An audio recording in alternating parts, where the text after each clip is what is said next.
So here we have this VEVOR shower stool. Now, full disclosure, this was sent to me for free, but the opinions in this video are my own. There's everything that came with it, not too many pieces. Looks like it'll be a pretty simple assembly. So let's go ahead and get started on that, and I'm gonna time it to see how long it takes. First, we're gonna attach the legs to the top, and each leg has a threaded insert that the screw goes into.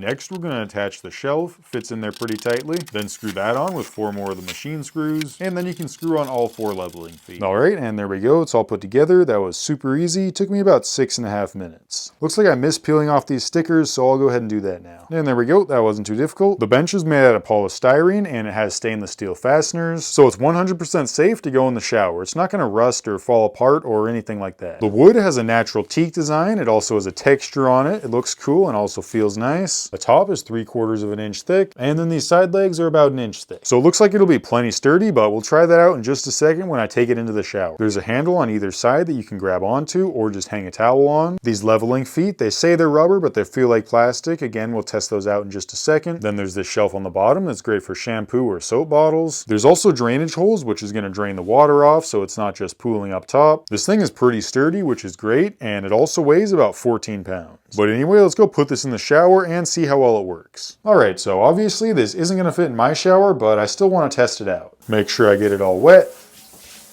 So it looks like most of the water drained off, but there still is a little bit puddling on top. Overall, seems pretty stable. There's a little bit of wobble in it though, and it stays in place really well, doesn't slip around at all. Also, if you don't want this in your shower or your shower isn't big enough, then you can just keep it to the side and use it to hold shampoo and your towels, and it works great for that too. I will say though, if you're using it to hold towels, it's really only going to work with face washing towels. You can see this one fits in here really well, but not a full-size towel because there's really not enough room in here and it's really tight. But yeah, overall, I think it's a decent little shower bench.